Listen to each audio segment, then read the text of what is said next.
favorablemente esta proposición de ley. Tenemos tres razones.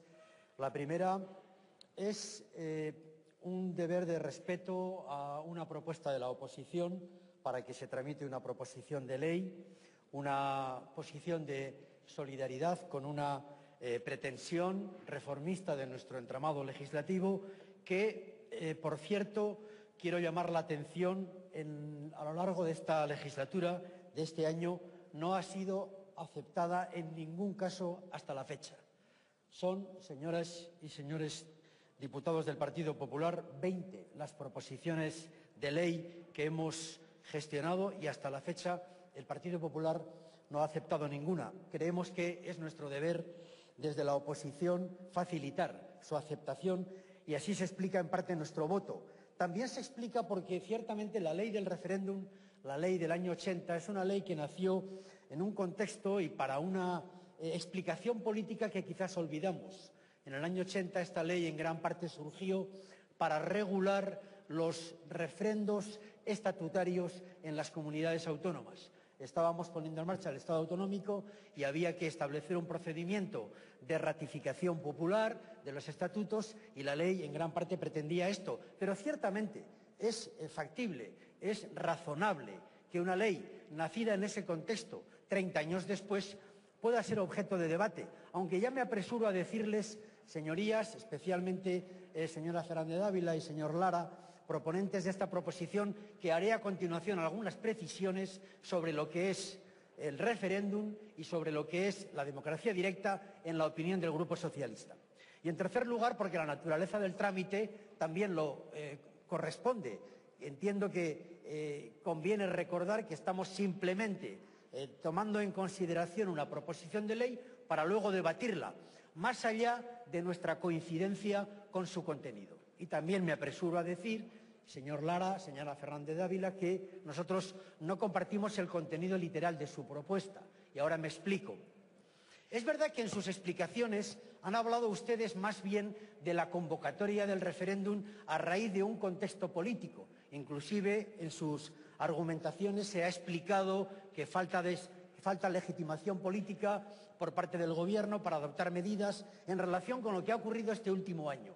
Pero no estamos discutiendo aquí, me apresuro también a matizarlo, si se debe de convocar un referéndum para ratificar o no lo que el Gobierno ha venido haciendo estos últimos meses. No, su petición quiere cambiar la ley de convocatoria del referéndum.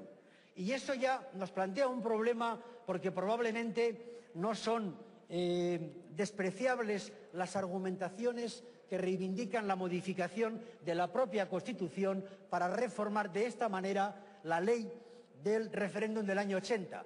Pero en cuanto a su contenido, señorías, no puedo por menos que recordarles que ustedes pretenden literalmente que el Gobierno, el presidente del Gobierno, esté obligado a convocar referéndums cada vez que se adopte una decisión política que tenga una repercusión sustancial en los aspectos económicos, sociales y laborales.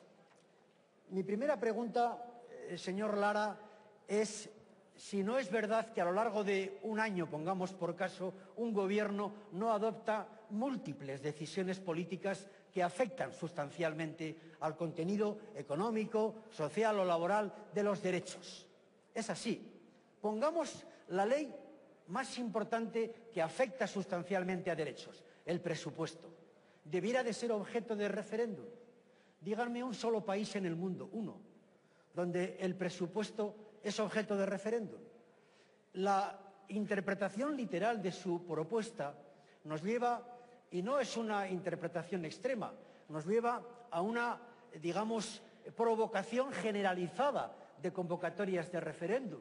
Y nosotros no compartimos esta posición en la perspectiva de que, aplicado solo a los derechos sociales, económicos y laborales, también podría luego aplicarse a otros muchos derechos de otro orden.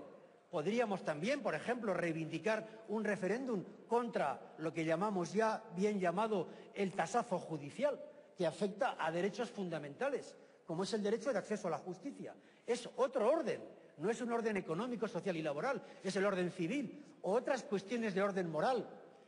El problema de los referéndums en este sentido, señorías, es que además nos lleva a veces a plantear resoluciones sobre materias en las que objetivamente no resulta fácil obtener lo que llamaríamos la conciencia ciudadana. Imagínese usted, señor Lara, que un día gobernáramos juntos. Imagínese usted que queremos proponerle al país una reforma fiscal profunda, con toda la progresividad que usted quisiera, pero llena de buen sentido y de buenas intenciones políticas. Es muy probable que no decidiéramos convocar un referéndum para aprobar previamente una reforma fiscal. En el fondo, señorías, tenemos que ser conscientes de que la apelación permanente a la consulta o al refrendo ciudadano previo a la propia elaboración de la ley rompe los principios fundamentales de funcionamiento de un gobierno que, lógicamente, tiene que funcionar con la capacidad decisoria y solo tiene que acudir a una consulta o a un refrendo cuando tratamos de cuestiones que verdaderamente conforman, digamos, marcos jurídicos políticos convivenciales fundamentales. Señorías, si hablamos de la democracia representativa y de la democracia directa, también creo que tenemos que hacer alguna precisión. Nosotros estamos reflexionando, como todos ustedes, sobre lo que llamamos la crisis de nuestro sistema político.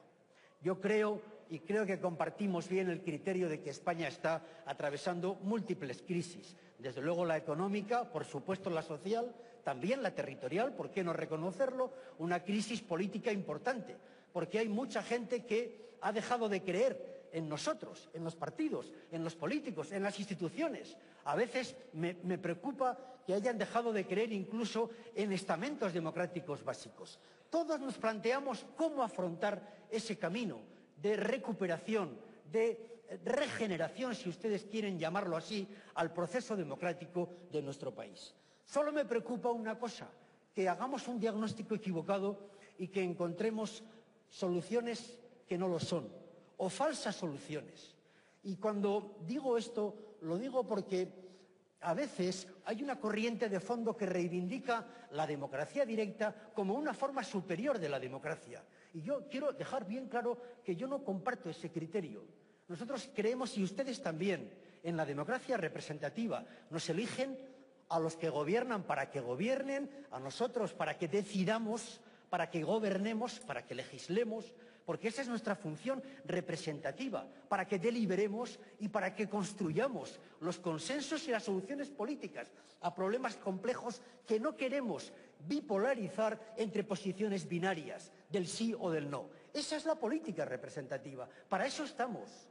Y me preocupa que regeneremos la democracia con las soluciones de verdad. Por supuesto, yo creo que tenemos que incorporar a la ciudadanía más a lo que es el proceso legislativo. Igual tenemos que establecer la llamada figura del diputado 351 para que estén aquí más presentes. Sí, tendremos que revisar la ILP, es decir, que haya con menos firmas más capacidad para reformar nuestras leyes. Yo creo que sí. ¿Tendremos que establecer mecanismos que abran más los partidos? Sí. Tendremos que establecer muchas reformas de transparencia, de recuperación de confianza. Pero, por favor, no nos equivoquemos apelando a la supuesta democracia directa, que no es más democracia que la democracia representativa, ni tiene más calidad, ni es mejor democracia que la democracia representativa. Claro que se pueden hacer refrendos, claro. Y no lo hacemos, señorías, claro que se pueden hacer refrendos. Y a mí me parece que es muy importante que contemplemos esa posibilidad.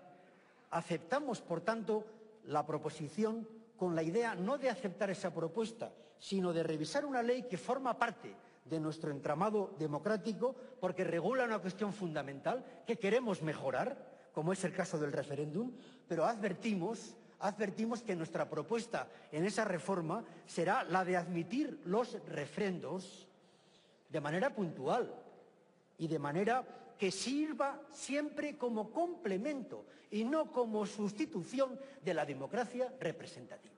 Esto me parece fundamental que lo dejemos claro. Aceptamos los refrendos, querremos consultar al pueblo, pediremos a la ciudadanía que participe en aquellos casos en los que la participación democrática se refiera a decisiones jurídico-políticas, reforma de la Constitución, ratificación estatutaria, grandes acuerdos políticos que requieran esa participación, pero no debemos devaluar el referendo ni banalizar la importancia del referendo, convirtiéndolo en una peligrosa rutina.